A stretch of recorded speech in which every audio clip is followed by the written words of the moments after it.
அனைவருக்கும் அன்பான வணக்கம். அதாவது ஜோதிடத்தை முறையாக நம்ம தெரிஞ்சுக்கிறணும் அப்படின்னா அங்கே ஒரு வீடியோ இங்கே ஒரு வீடியோ பார்த்தா கட்டாயம் கற்றுக்கிற முடியாது. அப்போ முறையாக கற்றுக்கிறணும் அப்படின்னா பல மூல புத்தகங்களை தேடி தேடி அலைந்து அந்த மூல புத்தகத்தை வாங்கி நாம் படித்தால் மட்டுமே ஒருவர் யூடியூப்பில் பேசுகிறாரு அப்படின்னா அவர் பேசுகிறது சரியா அல்லது தவறா என்பதை நம்ம தெரிஞ்சுக்கிறணும் அப்படின்னா கட்டாயம் ஒவ்வொருத்தரும் மூல புத்தகங்களை வாங்கி படிக்க வேண்டும். நமது ஜோதிட ஞானிகள் சித்தர்கள் அனைவருமே பல மூல புத்தகங்களை ஜோதிடத்துக்காக எழுதியிருக்காங்க. ஒரு புத்தகத்தில் இருக்கக்கூடிய செய்தி இன்னொரு புத்தகத்தில் கட்டாயம் இருக்காது.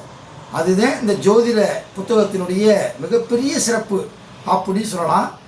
என்னிடம் இருக்கக்கூடிய அந்த ஜோதிடம் சம்பந்தமான மூல புத்தகங்கள் என்ன அப்படின்றத உங்களுக்கு நான் இப்போ விளக்கமாக சொல்கிறேன். என்னென்ன மூல புத்தகங்களாக பிடிஎஃபாக இருக்குது என்னிடம் இருக்குது அப்படின்றத உங்களுக்கு சொல்கிறேன். போகர் முனிவர் எழுதிய பஞ்சவச்சி மூலமும் உரையும் 1941 எழுதப்பட்ட மிக பழமையான புத்தகம் பஞ்சவச்சி அப்படின்ற ஒரு புத்தகம். இரண்டாவது சிந்தாமணி ஜோதிட மலர் அப்படின்ற புஸ்தகம்.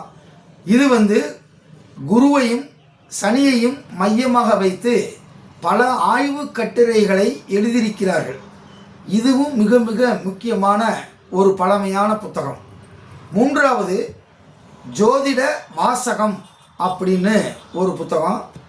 இது 1970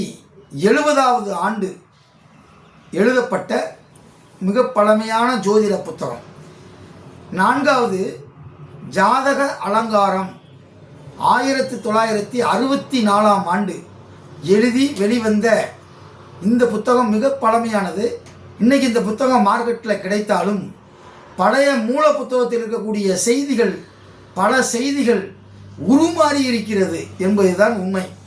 அப்போ மூல புத்தகம் என்பது நீங்கள் வாங்கி படிக்க வேண்டிய ஒரு புத்தகம். ஐந்தாவது காளிதாசர் இயற்றிய உத்தரகாலாமிர்தம் அப்படின்ற மிக அற்புதமான புத்தகம். அதில் உள்ள செய்திகள் 1000 செய்திகள் இருக்குது. நிறைய செய்திகள் ஜோதிடத்தை பற்றி அவ்வளவு விஷயங்கள் இருக்கக்கூடிய புத்தகம். மகாகவி காளிதாசர் எழுதிய உத்தரகாலாமிர்தம் அப்படின்ற ஒரு புத்தகம். ஆறாவது சகோதர பாவகம், அதாவது 5வது பாவகத்திற்குரிய தனி புத்தகம். இந்த புத்தகம் 1913 எழுதப்பட்ட மிக மிக பழமையான புத்தகம். 1913 எத்தனை வருஷம் ஆகுதுன்னு பார்த்துக்குங்க. அடுத்து 7வது புத்தகம் ருது ஜாதக பலன். பெண்களுக்கு என்று தனியாக ஜாதகத்தை பார்க்க வேண்டும் என்பது இந்த ருது ஜாதகத்தினுடைய பலன் அப்படின்ற ஒரு புத்தகம் 1911 வெளியான மிக மிக பழமையான புத்தகத்தினுடைய பிடிஎஃப். அடுத்து 8வது புத்தகம் சர்வார்த்த சிந்தாமணி அப்படின்ற ஒரு புத்தகம். இது இன்றைக்கி மார்க்கெட்டில் கிடைச்சாலும் கூட மூல புத்தகத்துக்கு ஈடு இணை எதுவும் இல்லை. அடுத்து 9வது புத்தகம் பூர்வ பாராசாரியம் அப்படின்னு ஒரு புத்தகம். 10வது புத்தகம் நந்தி வாக்கியம் 1935 வெளியான நந்தி வாக்கியம். இந்த நந்தி வாக்கியத்தில் தான் நிறைய கணிதங்கள் சம்பந்தமான விஷயங்கள் இருக்குது. ஒரு ஜோதிடர் இந்த நந்தி வாக்கியத்தை முழுவதும் படித்து தேர்ச்சி அடைந்து விட்டால் அது மிகப்பெரிய அறிவாளி, அறிஞர், பேரறிஞர் என்று கூட சொல்லலாம். அவ்வளவு சிறப்பு வாய்ந்தது இந்த நந்தி வாக்கியம் மேத்தமெட்டிக்ஸ் முழுவதும். 11வது புத்தகம் சிவயோக தீபிகை அப்படின்ற ஒரு புத்தகம். 12வது புத்தகம் சுகர்நாடி என்ற ஜோதிட சிகாமணி என்ற புத்தகம் 1938 வெளியான மிக மிக பழமையான புத்தகம். இந்த புத்தகம்லாம் இன்றைக்கி ரீஎடிஷன் கிடையாது. யாரும் இது பதிப்பித்து வெளியிடுவதற்கு ஆட்கள் இல்லை. மிக மிக பழமையான புத்தகங்கள். 13வது புத்தகம் நவக்கிரக சிந்தாமணி என்னும் சாதக சூடாமணி மூலமும் உரையும் 1934 வெளியான மிக மிக பழமையானது சாதக சூடாமணி. அற்புதமாக இருக்குது இந்த புத்தகம்லாம்.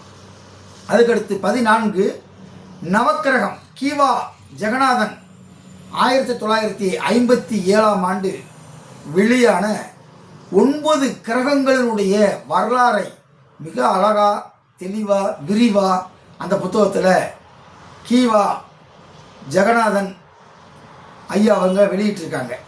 அதுக்கடுத்து 15வது புத்தகம் ஜோதிட பாலபாடம் 1939ஆவது ஆண்டு வெளியான ஜோதிட பாலபாடம். 16 ஜோதிட சொல் அகராதி. இந்த புத்தகம் கட்டாயம் வேணும் ஜோதிடர்களுக்கு. ஏன்னா மூல புத்தகத்தை படிக்கும்போது அகராதி இருந்தால், அந்த டிக்ஷனரி இருந்தால் நம்ம வந்து தெளிவாக ஒரு விஷயத்தை புரிந்து கொள்ளலாம். அதுக்கடுத்து 17வது புத்தகம் 30 சில்லறை கோவை அப்படின்னு ஒரு புத்தகம். 30 சில்லறை கோவை. இதுலேயும் இருக்கக்கூடிய விஷயங்கள் வேறு எந்த ஒரு புத்தகத்திலும் கிடையாது. இந்த சில்லறை கோவைன்ற புத்தகத்தில் இருக்கக்கூடியது. அதுக்கடுத்து 18வது ஜோதிட கிரக சிந்தாமணி என்ற வருஷாதி நூல் 1917 வெளியான ஒரு புத்தகம் ஜோதிட கிரக சிந்தாமணி அப்படின்ற ஒரு புத்தகம். இந்த புத்தகம் ரொம்ப ரொம்ப அவசியம். அதுக்கடுத்து 19 சுத்த சாதகம். 20 கலா விதான பத்ததி அப்படின்னு ஒரு புத்தகம். 21 பெண்கள் ஜனன ஜாதக பலபோதினி அப்படின்ற ஒரு புத்தகம். இது எங்கே வெளியானதுன்னா கொழும்புல வெளியானது. இலங்கையில் யாழ்ப்பாணத்தில் வெளியான புத்தகம் பெண்கள் ஜனன ஜாதக பலபோதினி அப்படின்னு பெண்களுடைய ஜாதகத்தை மட்டும் எப்படி பார்க்கணும் அப்படின்னு சொல்லி தனியாக ஸ்பெஷலாக போட்டிருக்காங்க. அதுக்கடுத்து 22வது புத்தகம் சகாதேவ நிமித்த சூடாமணி அப்படின்னு ஒரு மிகப்பெரிய பழமையான புத்தகம். அதுக்கடுத்து 23வது தொடுகுறி சாஸ்திரம். இந்த தொடுகுறி சாஸ்திரம்ன்றது என்ன அப்படின்னா, நம்மக்கிட்ட ஜாதக நோட்டே இல்லாமல் ஒருத்தர் வந்து பார்க்க வர்றாங்க, அவங்க கேள்வி கேட்குறாங்க அப்படின்னா அவங்கள ஒரு பலகையில் ஒரு விஷயம் சொல்கிறாங்க. அந்த விஷயத்தை சொல்லி அந்த நம்பர்லாம் போட்டு பூவை வைத்து, அதாவது விரலை வச்சு தொடக்கூடாது, பூவை வைத்து ஏதாவது ஒரு எண்ணை தொட வேண்டும். அந்த எண்ணுக்கு பலன் மிக துல்லியமாக இருக்கிறது. இது ஜாதகத்தை தொலைத்தவர்கள், எனக்கு பிறந்த நேரம் சரியாக தெரியவில்லை, என்ன செய்வது அப்படின்னு கேட்குறவங்களுக்கு இந்த தொடுகுறி சாஸ்திரம் மிக மிக பயனுள்ளதாக இருக்கிறது. இது பார்வதி கேட்டு சிவபெருமான் அருளியது. அதுதான் இதோடைய ஸ்பெஷாலிட்டி. அதுக்கடுத்து 24வது புத்தகம் அட்டமா சித்து 1956ஆம் ஆண்டு வெளியான அட்டமா சித்து என்ற புத்தகம். அதுக்கடுத்து 25வது புத்தகம் ஆனந்த கழிப்பு 1926ஆம் ஆண்டு. ஆனால் இதற்கு உரை மட்டும் இல்லை, மூலம் மட்டும் இருக்கிறது. ஆனந்த கழிப்புக்கு உரை என்பது இல்லை. 26 அனுபவ மாந்திரிக சாஸ்திரேகம் அப்படின்ற புத்தகம் 1928ஆம் ஆண்டு வெளியான புத்தகம். 26வது புத்தகம் ஞான தீபிகை அப்படின்ற மிக பழமையான புத்தகம்.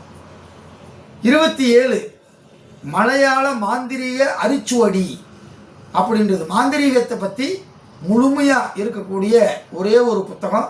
இந்த அரிச்சுவடினா செம்பு தகட்டில் என்னென்னலாம் அந்த அரிச்சுவடியை செய்யணும் அப்படின்றத ரொம்ப அற்புதமாக அழகாக அந்த புத்தகத்தில் எடுத்து சொல்கிறாங்க. அதுக்கடுத்து 28 வீமகவி மூலமும் உரையும் 1935 வெளியான புத்தகம். வீமகவி என்பது பரமசிவன் பார்வதிக்கு சொல்வதைப் போல இருக்கக்கூடிய ஜோதிட நூல்.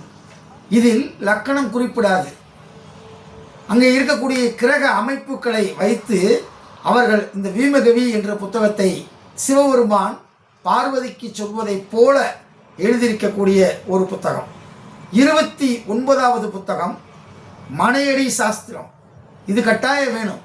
ஒரு வீட்டுக்கு ஒருத்தர் குடி போயிருக்காரு, குடி போனோடனே செல்வந்தராக இருந்தவர் செல்வத்தை இழக்க வேண்டிய ஒரு சூழ்நிலை ஏற்படலாம்.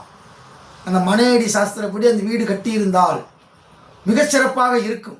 மனையடி சாஸ்திரத்தின்படி வீடு கட்டாமல் இருந்தால் அவர்களை பாதிக்கும் என்கிற விஷயத்தை எல்லாம், எவ்வளவு நீள அகலம் இருக்கணும் அப்படின்ற விஷயத்தை மிக துல்லியமாக இந்த புத்தகத்தில் வந்து சொல்கிறாங்க. 30வது புத்தகம் நட்சத்திர சிந்தாமணி பாகம் 2. நட்சத்திரங்களை வைத்து அதனுடைய பலன்களை இந்த புத்தகத்தில் மிக தெளிவாக விரிவாக காண முடிகிறது. அதுக்கடுத்து 31வது புத்தகம் திசாரிஷ்ட நிவாரணி அப்படின்னு சொல்லி. திசாரிஷ்ட நிவாரணின்னா என்ன? இப்போ நடந்துக்கிட்டு இருக்கக்கூடிய திசை புத்தி நமக்கு சரியில்லை அப்படின்னா அவங்களுக்கு என்ன பரிகாரம் செய்வது, அதை பற்றியான விரிவான புத்தகம். அதுக்கடுத்து 32 ஆயில் ஜீவன களத்திர பாவகம். ஆயில் களத்திர பாவகம் அப்படின்னா என்னென்னா, ஆயிலை பற்றி 8வது பாவத்தை பற்றியும் கலஸ்திர பாவகம் அதாவது 7வது பாவத்தையும் 8வது பாவத்தையும் மட்டும் ஒரு பழைய காலத்து புத்தகம் சொல்லுகிறது என்றால் அது இந்த புத்தகம்தான். அதுக்கடுத்து 33 ஜோதிட ஆராய்ச்சி அப்படின்ற ஒரு புத்தகம். 1935ஆம் ஆண்டு வெளியான ஜோதிட ஆராய்ச்சி, மிக அரிய புத்தகம். அதுக்கடுத்து சுகர்நாடி ஜோதிடம் 1906. கிட்டத்தட்ட எத்தனை ஆண்டுகள் ஆகிறதுன்னு பாருங்கள். 121 ஆண்டுகள் ஆகிறது இந்த புத்தகம் வெளியாது. அதுக்கடுத்து 35வது புத்தகம் பஞ்சாங்கமும் வானசாஸ்திரமும் என்ற ஒரு மிக பழமையான புத்தகம். ஜாதக கணிதம் என்ற ஒரு புத்தகம். 37வது புத்தகம் ஜோதிட களஞ்சியம் 1908ஆம் ஆண்டு வெளியான மிக மிக பழமையான இந்த ஜோதிட களஞ்சியம். ஒவ்வொரு ஜோதிடம் படிக்கக்கூடிய நபர்களிடமும் இந்த புத்தகம் கட்டாயம் இருக்க வேண்டும். அதுக்கடுத்து 38வது புத்தகம் ஆருட அலங்காரம் அப்படின்ற புத்தகம் 1935 ஆருட அலங்காரம். அதுக்கடுத்து 39 பெரிய சுந்தர கேசரம் அப்படின்ற ஒரு புத்தகம் 1912ஆம் ஆண்டு வெளியான மிக மிக பழமையான ஒரு புத்தகம். அதுக்கடுத்து புலிப்பாண்டி எழுதிய வைத்தியம், ஒரு ஜோதிடத்தை மட்டும் எழுதலை, வைத்தியத்தை பற்றி எழுதியிருக்காரு, அந்த ஒரு புத்தகம். 41 ஈஸ்வர நாடி ஜோதிடம் சூரிய காண்டம். சூரிய காண்டத்தை மட்டும் தனியாக ஒரு புத்தகமாக வெளியிட்டு ஈஸ்வர நாடி ஜோதிடம் அப்படின்னு சொல்லி ஒரு புத்தகத்தை எழுதியிருக்காங்க. அதுக்கடுத்து 46 ஜோதிட பிரம்ம ரகசியம் அப்படின்னு சொல்லி 1938 வெளியான புத்தகம்.